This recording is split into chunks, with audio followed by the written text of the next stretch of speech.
Eu quero que por gentileza você pegue sua Bíblia Sagrada e abra comigo em Mateus capítulo 25 e vamos ler a partir do versículo 14. Mateus 25, versículo 14. Irmãos, quem achou, diga amém. Vamos ler após o versículo de número 14. Hoje nós vamos ler uma parábola inteira, irmãos. Isso é bom.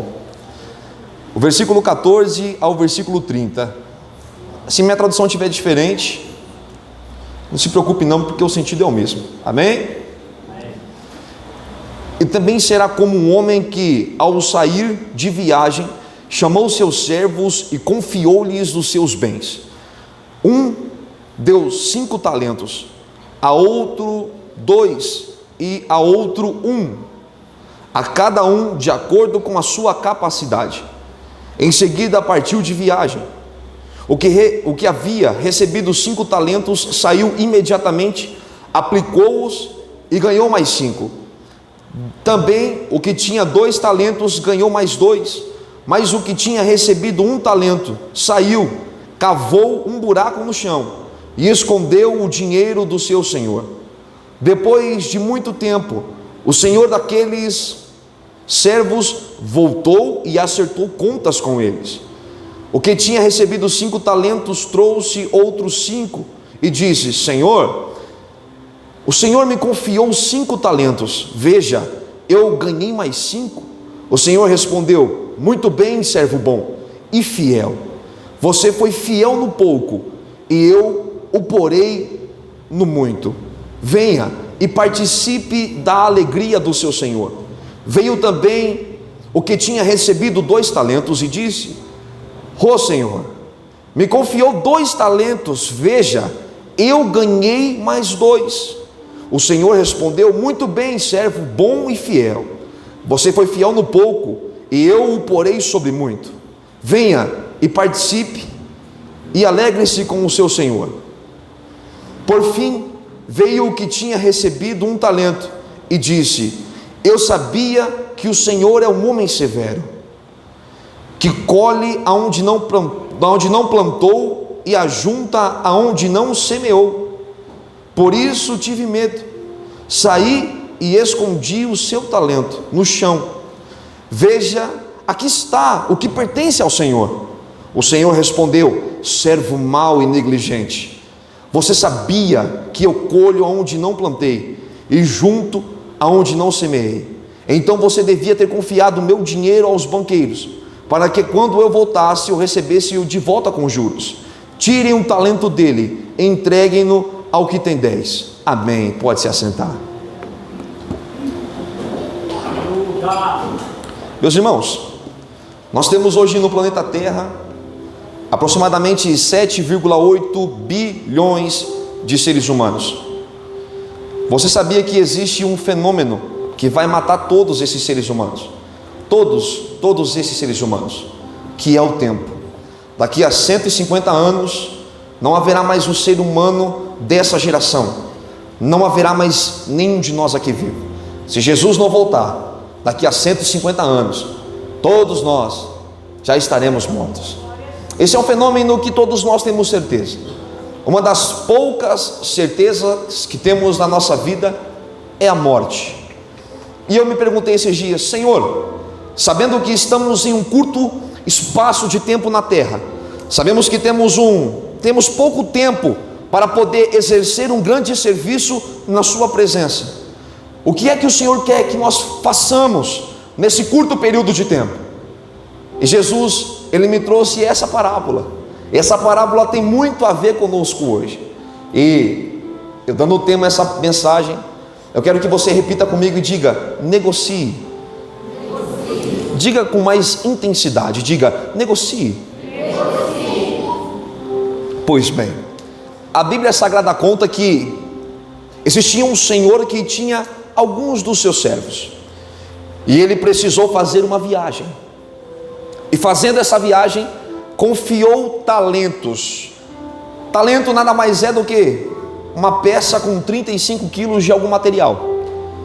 Pode ser ouro, prata, bronze, enfim, digamos que foi ouro, 35 quilos de ouro. A um deu 5 talentos, a outro ele deu 2 talentos, e a outro ele deu 1 talento somente. E a Bíblia diz que o critério que o Senhor usou para poder distribuir os talentos para os seus servos é que ele distribuiu mediante a capacidade de cada um. Quando eu li esse texto, o meu coração se oxigenou de felicidade, porque eu entendi que na igreja, no evangelho, é como se fosse um grande relógio, e relógios têm engrenagens que são diferentes dos seus tamanhos, que são diferentes as suas capacidades, mas todas elas trabalham juntas para ter um desempenho preciso. Quantas vezes você já olhou no seu relógio e você olhou e falou assim: agora são 5h40.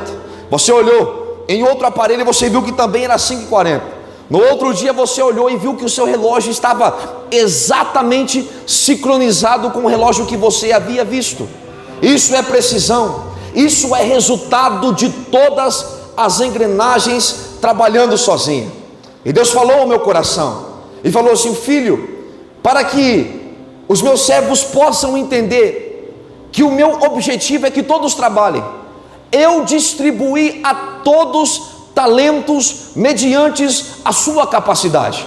Você pode ver que existe o pastor e o pastor coordena, mas se o pastor não tiver ovelhas, ele não pode coordenar absolutamente nada.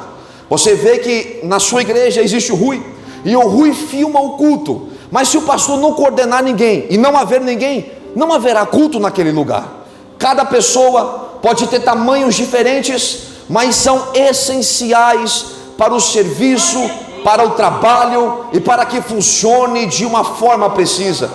Eu peguei e falei assim: mas Senhor, o Senhor sabe que a necessidade do mundo está cada vez mais gritante. Ora, a maioria dos meus amigos são mais avançados de idade do que eu, e eles me contam relatos da sua mocidade, eles me contam fatos da sua geração, e eu fico pensando: meu Deus, mas será que piorou tanto assim mesmo? A geração passada, você nem ouvia falar sobre depressão. Depressão era quase igual caviar, era coisa de rico. Você não ouvia um pobre falar que estava com depressão. Diabetes, pressão alta, você não encontrava pessoas dessa forma. Mas nós estamos analisando que doenças têm aparecido, pessoas com crises na sua existência, no comportamento e na alma, têm sido cada vez mais gritantes. Pessoas que, ao invés de escolher o convívio com outras pessoas, optam ficar fechados, trancados em quartos escuros. E às vezes você está nessa realidade. A inutilidade, o diabo sopra na sua mente que você é uma pessoa inútil, porque a sua capacidade é medíocre, a sua capacidade é média, a sua capacidade não é gritante. Mas Deus me trouxe aqui essa noite no culto da mocidade para poder te dizer: eu deixei algo na sua mão. Pode não ser grande, pode não ser gigante, pode não ser atrativo, pode ser no making off, nos bastidores, mas existe algo na sua mão.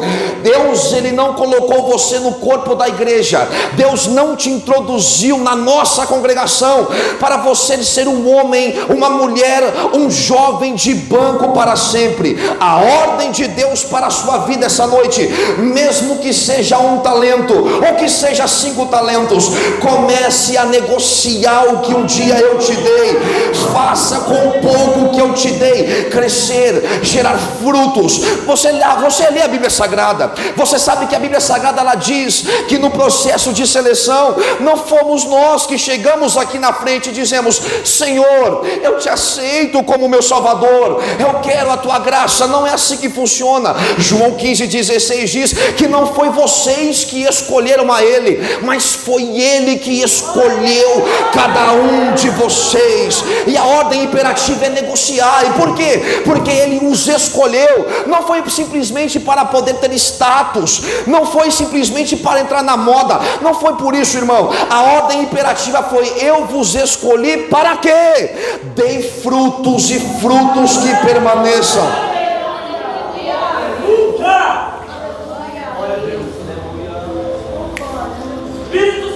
Gabriel, erga a mão assim, filho. Seu Gabriel, olha todo mundo para o Gabriel. Olha todo mundo para ele. Eu fiquei uma semana no período da manhã. Uma semana no período da manhã do meu trabalho. Olhe para cá. E quem é que trabalha comigo? O Gabriel. Eu pego a minha Bíblia e vou lá para o fundo. Aí eu vejo o Gabriel indo atrás de mim. E eu começo a falar de Deus para o Gabriel. E não é que o Gabriel ele sabia quem era Deus.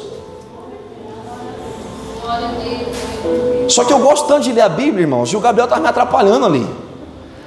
Aí eu peguei e falei assim: Gabriel, eu vou te explicar uns negócios bem legais aqui. A felicidade ela é um estado em que, quando a felicidade não existe, a esperança pela felicidade opera. Porque o crente, mesmo quando não está feliz, ele está esperançoso. E eu falei assim: Gabriel, você sabe de onde você saiu, menino? Ele é um menino muito bonito, gente. E eu quero orar com você aqui agora, Gabriel. E eu orei pelo Gabriel. O Gabriel tentou esconder, mas eu vi o Gabriel chorando ali. E não é que o Gabriel voltou para Jesus ali atrás daquela empresa. O Gabriel está com vergonha, Gabriel. Deus, ele te chamou, irmão.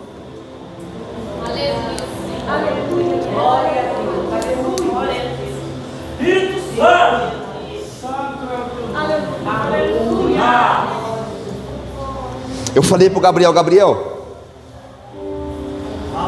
eu não sei o que é que Deus viu em mim. Tu lembra, né, Gabriel? Mas quando eu chegar no céu, Jesus não vai poder olhar para mim e falar assim: tu é um inútil, porque o que eu te dei você não fez nada. Eu prefiro 1000 vezes ouvir alguém pregar e errar no seu sermão, porque eu já errei no meu sermão, do que pessoas que nunca vão pregar na sua vida, porque ainda tem incerteza daquele que o salvou. Eu prefiro 1000 vezes ouvir alguém errar na sua semântica, errar na sua oratória, errar na constituição do seu sermão, errar no seu português, mas ter a coragem de falar: Senhor, tu me deu um talento, mas eu não recuei, eu errei, eu perdi, mas eu negociei. Eu quero chamar a sua atenção para algo muito importante aqui essa noite. Deus chamou você aqui e marcou essa reunião para poder abrir uma fenda na sua história e dizer: eu não quero saber quanto tempo você vai se poupar, porque Jesus nunca se poupou. Ele era Deus, ele pregava enquanto ele estava vivo. A Bíblia diz que quando ele não pregava para as multidões, ele pregava nas aldeias. Enquanto ele não pregava nas aldeias, cadê Jesus? Ele está na beira de um poço pregando para uma mulher que teve 5 maridos, 5 casamentos frustrados. Mas Jesus, ele sabia que nenhuma alma, nenhuma ovelha, nenhum homem, nenhuma mulher está perdido ao ponto que ele não possa recuperá-lo. E Deus te chamou aqui essa noite para poder te dizer: eu te escolhi para ser ferramentas na minha mão. Depressão não é maior que Jesus, câncer não é maior que Deus, dificuldade em casa não é maior do que Deus. E Deus te trouxe aqui para poder te dizer: foi um que eu te dei, mas negocie. Foi 5 que eu te dei, mas negocie. Eu conheço um monte de gente por aí, e é muita gente mesmo, que tem medo de falar de Jesus, que tem medo de falar da graça salvífica do Pai. Ele fala de tudo, fala de futebol, fala sobre política, mas quando vai falar de Deus, é um vergonhoso, é um acanhado. Eu repreendo essa noite tudo que atrapalhava você falar de Jesus, porque hoje o céu te chama para poder te dizer: eu escolhi você, eu investi na sua vida, e nada é maior do que Ele.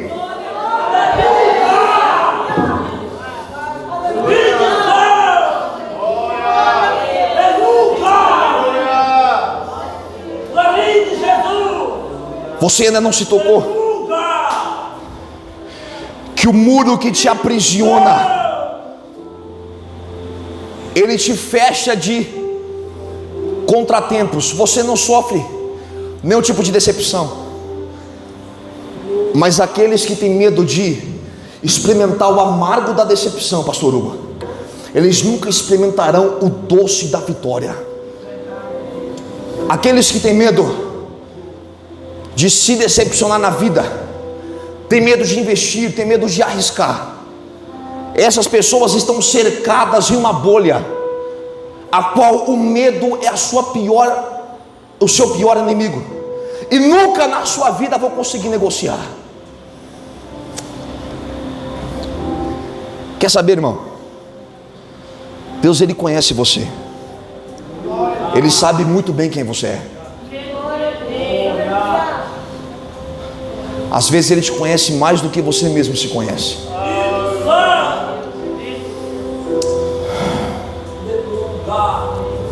Escute isso. Quando Jesus estiver frente a frente com você, naquele grande dia, o que é que Ele vai falar sobre você? Apresente-me as suas mãos e me mostre quantos frutos você fez.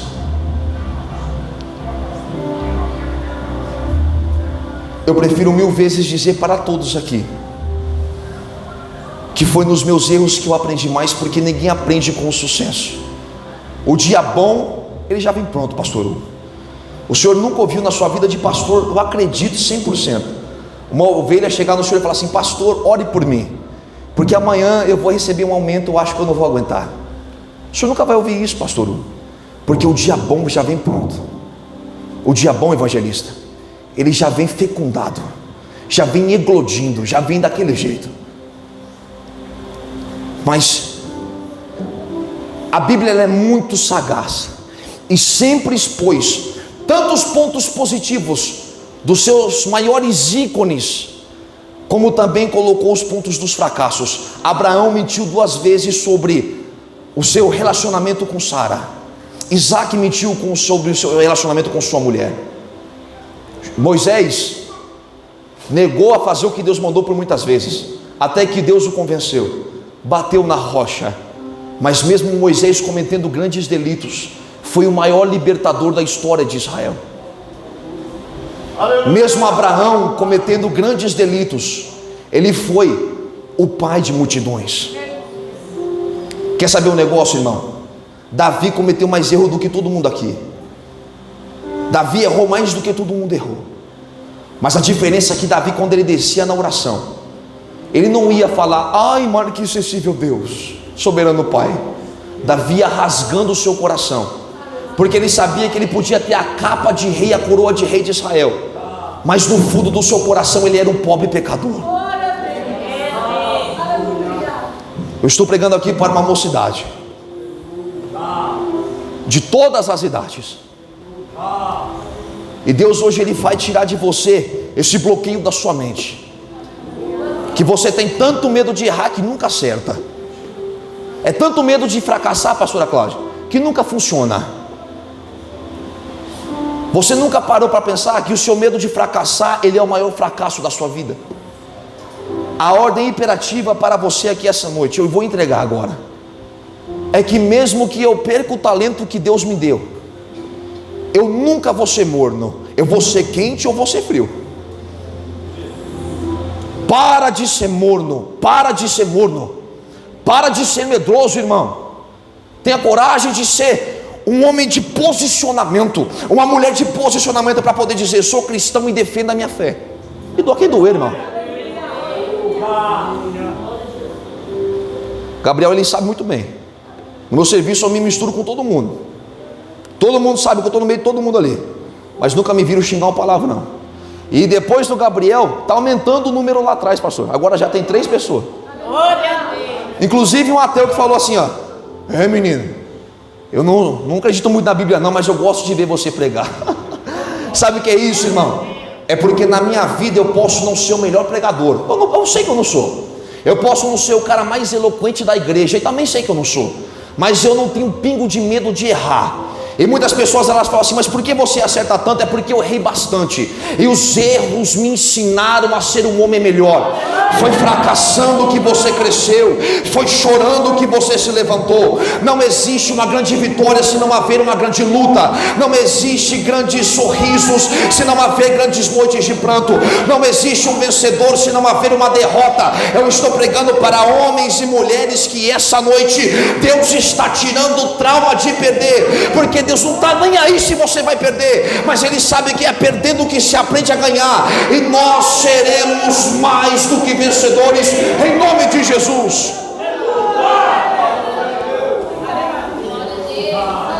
A minha dica para você aqui essa noite é: comece a perder mais do que você está ganhando. Chega de querer ganhar sem perder. Eu prefiro 1000 vezes perder o meu talento do que nunca investi-lo, porque eu sei muito bem que investir o meu talento demanda esforço, e Deus Ele se agrada do meu esforço. Deus Ele se agrada do esforço que você tem. Às vezes você não vence, mas você tenta. E eu te garanto uma coisa: se aquele homem tivesse perdido o talento, o seu Senhor diria para ele assim: evangelista, já que você foi ousado em fazer grandes investimentos, tome mais 5, porque aqui pode funcionar. Porque grandes investimentos têm grandes riscos, mas também tem grandes vitórias. Eu agradeço a minha oportunidade, em nome de Jesus.